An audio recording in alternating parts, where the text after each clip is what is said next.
Olá, tudo bem com vocês? Estamos aqui novamente para iniciarmos a última matemática do livro 2, matemática 5, trigonometria.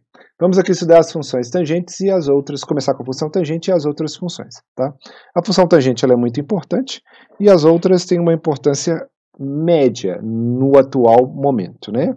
Depois, quando vocês entrarem na faculdade, dependendo do curso que vocês forem fazer, elas vão ser mais relevantes. Então vamos lá, vamos começar com a função tangente. A função tangente, né, você tem aqui um arco AP do ciclo trigonométrico, o arco está aqui, ó, AP do ciclo trigonométrico, e a ele corresponde o ângulo alfa, que está aqui dentro, né? É o ângulo central dele, já que esse aqui é o centro da circunferência de raio 1, né? Que o eixo x, aqui o eixo y, vou pôr o eixo x aqui e o eixo y. Você sabe que a tangente é seno sobre cosseno, mas para a gente determinar a tangente no ciclo trigonométrico, você traça uma reta paralela ao eixo y, passando pelo ponto A, onde é o ponto onde é 0 graus, ok?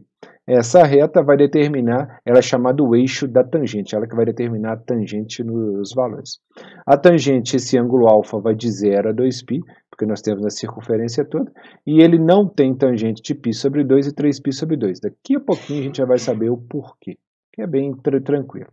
Então você vai ter aqui esse ângulo alfa, vai predeterminar aqui no eixo x, né, um valor, que aqui é o cosseno, né, a gente já viu que o cosseno é o eixo x, cosseno é o cateto adjacente sobre a hipotenusa, e vai determinar aqui no eixo y um outro valor, que é o valor do seno, né, que é o cateto oposto sobre a hipotenusa. Lembrando que aqui nós temos um triângulo retângulo, já que a hipotenusa vale 1, né?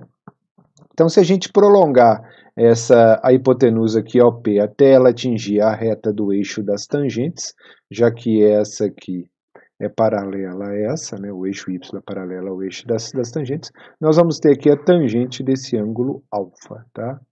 Por que, então, a tangente alfa é a ordenada de ponto T aqui? Por que não vai existir a tangente em π sobre 2? Porque à medida que a gente vai aumentando aqui o valor da nossa tangente vai cada vez ficando mais perpendicular. E vai chegar um ponto que ele vai ser paralelo ao eixo das tangentes, né? Que é justamente em π sobre 2 e em 3π sobre 2. Por isso não existe tangente em π sobre 2 e em 3π sobre 2. E aqui a reta AT é chamada o eixo das tangentes, né, que a gente já falou ali, com origem A e o mesmo sentido da unidade dos eixos do seno, né? Ela vai ter o mesmo sentido do eixo Y. Para cima as tangentes serão positivas e para baixo desse ponto A elas serão negativas, tá? Vamos então olhar agora os sinais e como que a gente determina em cada quadrante. Então vamos lá, no primeiro e no terceiro, primeiro ou no terceiro quadrante, que é a mesma coisa. Imagine aqui o ângulo alfa, que a gente põe aqui, esse aqui é o ângulo alfa. Esse ângulo alfa, se a gente prolongar, ele vai corresponder a esse arco aqui, né? Se a gente prolongar esse arco aqui, eu vou ter aqui o ponto T, que é a tangente dele, já que a tangente é uma reta tangente, uma reta paralela ao eixo Y, correto? Agora vamos pegar o segundo quadrante, vamos pegar o terceiro quadrante. Observe que são quadrantes ímpares, né? Primeiro e terceiro. O terceiro quadrante vai ter esse ângulo aqui, ó. Vou chamar esse ângulo aqui de beta. Esse ângulo beta, de novo, eu vou prolongar aqui em cima, né? Que vai ser no eixo Y. Prolongando na reta tangente, que é paralela ao eixo Y, eu vou pegar no mesmo ponto T, porque eu peguei um arco côngreo, né? Então você observa que as duas dão no lado positivo da reta tangente. Então, primeiro e terceiro quadrante, ímpares, são positivos. Agora vamos ao segundo e ao quarto quadrante. Vamos começar pelo quarto, que eu estou com caneta vermelha. O quarto quadrante, se eu pegar um ângulo que eu venho daqui e venho até aqui, vou chamar ele de gama, esse ângulo gama, eu vou prolongar ele até a reta T, que passa pelo ponto A, e eu vou vir justamente nesse ponto aqui, esse, ó. Então a reta tangente dele vai ser negativa neste ponto, tá bom? Agora vamos ao segundo quadrante. O segundo quadrante, se eu pegar esse ângulo aqui, ó, que eu vou chamar ele, tá vendo? Tá de preto, outro de vermelho, vou chamar ele de, nessa letra, gama, Φ, eu acho, isso aqui eu esqueci, mas é uma letra grega. Se a gente prolongar aqui embaixo, também vai dar na reta tangente o lado negativo. Então, segundo e quarto quadrante, negativo. Observe, quadrantes pares ficam negativos, quadrantes ímpares ficam positivos. E aqui está o resumo. Quadrante ímpar, primeiro e terceiro positivo, quadrante par negativo. Também dá para lembrar, só lembrar que a tangente, nada mais, outra maneira de você guardar isso, né? A tangente nada mais é do que o seno sobre o cosseno, né? Então, se a gente lembrar, ó, o cosseno aqui, no primeiro e no quarto quadrante, ele é positivo. Vamos um pouco embaixo, os quadrantes, que é cada um deles, tá? Aí depois a gente analisa esses sinais. Então, o primeiro aqui, ó, é o x, né? Então, o x aqui é positivo, o y também é positivo. Lembrando, esse aqui é o cosseno, né? O primeiro é o cosseno, e o segundo é o seno, tá? Que é x e y, correto? Põe parênteses aqui para não confundir com essa tangente que está escrita aqui. Então, agora, o primeiro é cosseno, o segundo é y. Então, x e y, né?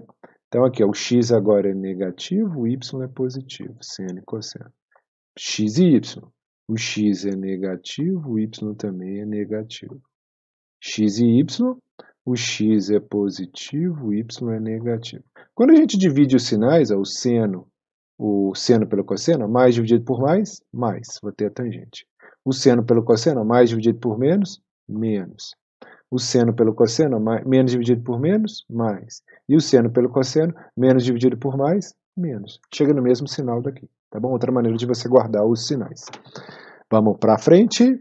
Agora vem o gráfico, tá? O gráfico da função tangente está representado aí. Esse aí está no livro da gente, tá? Na página 102, tá? O gráfico vai ser sempre esse, né? Como eu falei lá atrás, não vai existir a tangente em π sobre 2 em 3π sobre 2, né? E os arcos côngruos a ele, então em π sobre 2 e para o lado negativo, né? Menos π sobre 2, menos 3π sobre 2. Toda vez que é negativo, você vai para o lado negativo do eixo, né? Do eixo x. Então a tangente não vai existir aqui, por isso essa reta pontilhada, né? Esse aqui é chamado assíntota, quem for ver mais para frente vai ver isso. O período dela, né?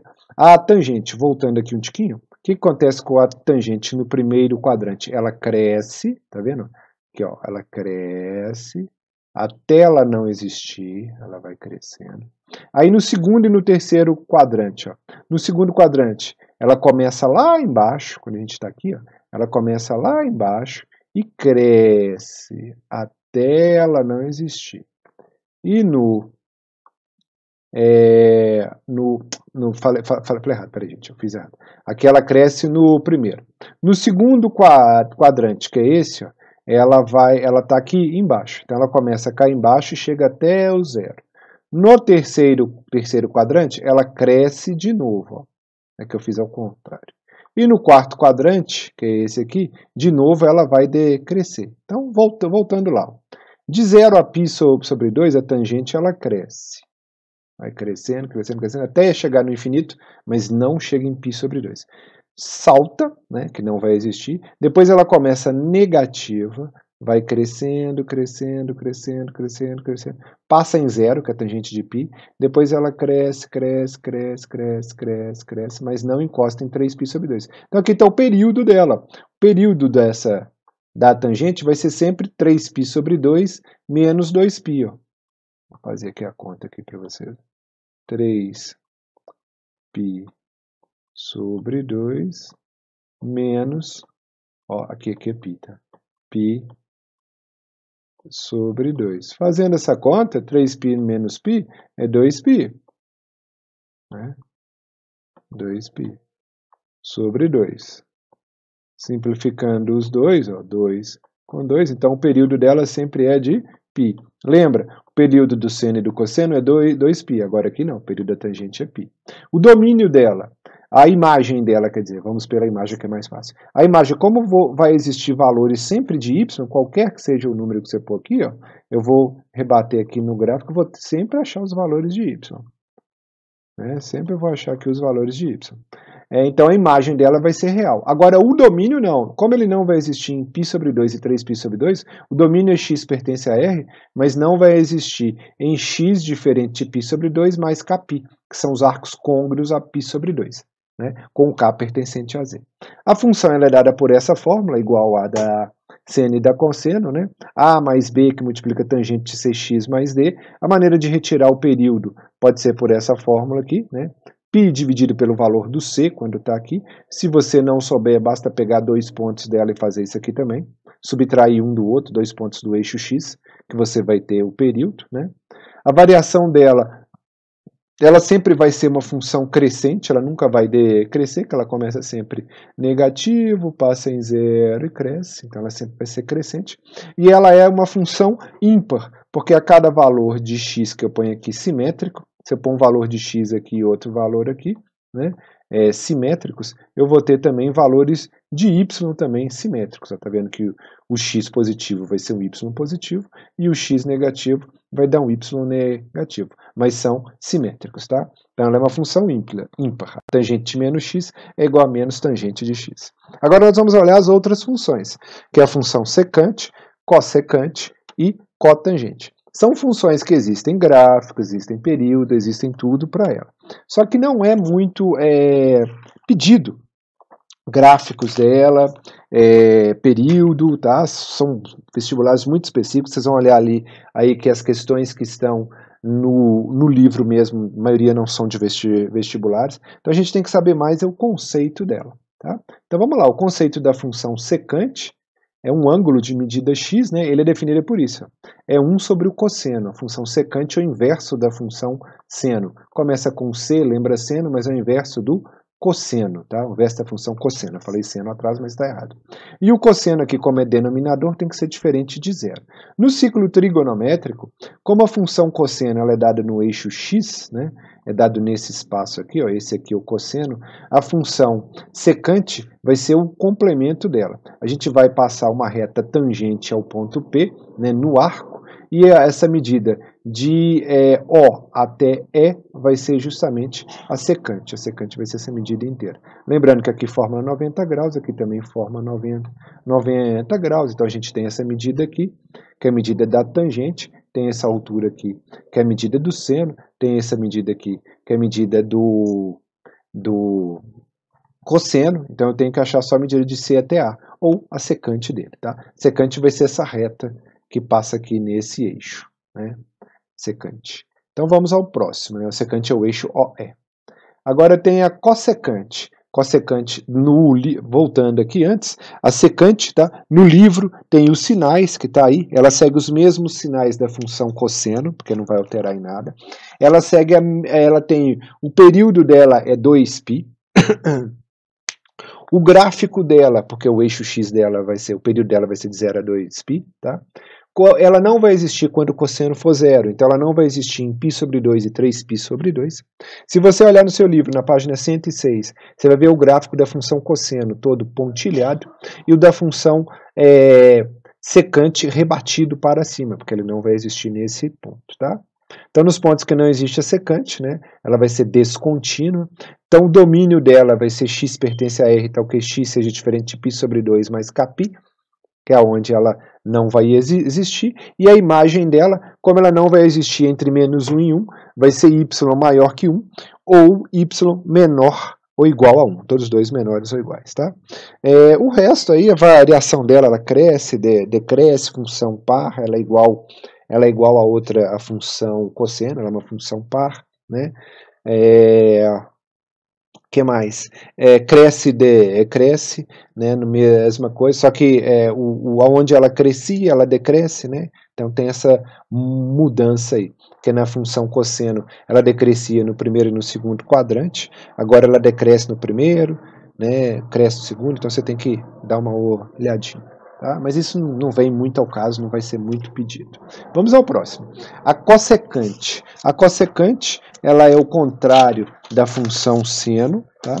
Tá aqui, ó, contrário da função seno, cossecante, o contrário da função seno. Então, como o seno está no denominador, o seno de x tem que ser diferente de zero, então vai ter um ponto que ele não vai existir. No caso seno de π é zero, né? Então, em π ela não vai existir. No ciclo trigonométrico, a gente tem aqui o ciclo trigonométrico de raio 1, onde aqui está o ponto P, né? Se a gente fosse olhar aqui o seno, né? O seno estava nesse eixo, então a cossecante vai ser o prolongamento, vai ser medida daqui, o seno é daqui até aqui no máximo, a cossecante não, é do O até o F, tá?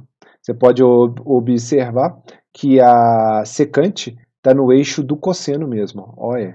Já a cossecante está no eixo do seno mesmo, tá?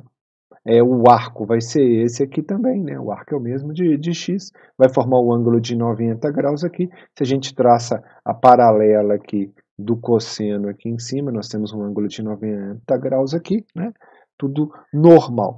No livro também, tá? Os sinais seguem o mesmo sinal da função seno, não vai ter mudança nenhuma, porque é só um sobre ele, então não muda. O gráfico, no livro tem o gráfico da função cosseno, que está pontilhado, já da função cossecante vai ser rebatido, não vai existir em π sobre 2. O período dela continua sendo 2π, né? O domínio vai ser x pertence a r, tal que x seja diferente de kπ, porque ela não existe em π, domínio é o eixo x, e a imagem vai ser y maior ou igual a 1, ou y menor ou igual a menos 1. Tá? Ela cresce e decresce, ela é uma função ímpar, igual a outra, né? E cresce e decresce, é só você acompanhar o gráfico com o lápis, onde o lápis for em direção ao ponto mais baixo ou ponto mais alto, né? Se for em direção ao ponto mais baixo, ela decresce, se ela subir, ela cresce. Agora vem a função cotangente. A cotangente, que é essa aqui, né? Cotangente é o contrário da tangente, então ela é dada por cosseno sobre seno. Outra maneira de vir a cotangente também, já que ali está tudo vindo com o inverso, né? É 1 sobre a tangente, tá? Vou pôr aqui do lado, 1 sobre a tangente de x, né? Chamando de x o ângulo, né? A cotangente era um eixo que passava aqui paralelo ao eixo y, né? A tangente, né, passava paralelo ao eixo y, a cotangente vai passar paralelo ao eixo x, tá? Então, ela não vai existir onde o seno de x foi igual a zero. No ciclo trigonométrico, ela está representada ali pela reta BT, né? Lembra que no outro era AT, né? A função cotangente segue os mesmos sinais, se acompanhar no livro, página 104, da função tangente, né? Que mais? O período dela é π, igual da função tangente. A imagem dela vai ser real, porque ela vai existir em todo o valor da imagem, e o domínio, ela não vai existir onde o seno foi igual a zero. O seno é zero em π, né, igual a secante, né? Então ela vai ser x pertence a r, tal que x seja diferente de kπ, né? No mais, é só, é a mesma coisa da tangente, tá? A gente vai rebater aqui, então primeiro e terceiro quadrante a cotangente está desse lado, segundo e quarto quadrante a cotangente está desse lado. Mas, igual eu falei, não é muito utilizada essas partes de gráfico e tal, dessas três últimas, a secante, a cossecante e a cotangente. É mais a fórmula mesmo, tá? Aqui é um resumo, um quadro resumo de todas as funções, a função seno, só que eu peguei em inglês, então isso aqui tá tudo, isso aqui não tá certo não. A função seno é 100, geralmente você vai ver escrito 100 ou SE, né? A função cosseno eu gosto de pôr cos. A função tangente é TG, né? Ou eu gosto de pôr também tang, para ficar mais fácil, poder guardar. Porque tang é igual a, você põe um C aqui, ó, fica cateto oposto sobre cateto adjacente, tang é igual a coca. A cotangente pode vir cotan, cotangente, CTG, tem várias maneiras. A secante não é seg, não, é sec, né? Que tá errado. E a cossecante pode vir em CSC, eu gosto de pôr cossec, eu acho que fica mais fácil. Aqui está a fórmula de cada uma delas, né? O seno, esse oposto é o cateto, né? Então, é o cateto oposto sobre a hipotenusa, o cosseno, cateto adjacente sobre a hipotenusa. Tangente é só dividir o seno sobre o cosseno, cateto oposto sobre cateto adjacente. Cotangente é o contrário, então vai ser cateto adjacente sobre cateto oposto, você vai inverter. Secante, lembra seno, mas ela é o contrário do cosseno, por isso é hipotenusa sobre cateto adjacente. Cossecante, lembra... é cosseno, mas não é, ela é o contrário do seno. O seno é cateto oposto sobre a hipotenusa, ela vai ser hipotenusa sobre cateto oposto. Aqui só está lembrando como é que parece cada uma cada uma delas, né, que a gente pode fazer, né, seno, cosseno, cotangente, parece em radianos ou em graus. A gente sempre vai olhar no primeiro quadrante, e a partir do primeiro quadrante a gente vai reduzir, né, o segundo, terceiro e quarto a gente reduz ao primeiro para tirar os valores de seno, cosseno e tangente. Tudo que a gente viu na matemática 5 lá do livro 1, nós vamos aproveitar aqui, tá? E a última parte, todos os gráficos podem ser representados num eixo só, né? Esse aqui é o gráfico do seno, esse é o do cosseno, esse é da cossecante, esse é da secante, esse é o da tangente, que é tangente, e esse é o da cotangente, tá? Só para poder mostrar, varia de 1 até meia no zoom, né? E no mais, é só, tá? Eu vou marcar os exercícios para vocês, não se preocupe, pode fazer devagar, tem essa semana inteira. Só vou corrigir isso na semana que vem, após a prova. Valeu, até a próxima aula gravada, que se não me engano vai ser na quarta-feira, tá? Um abraço!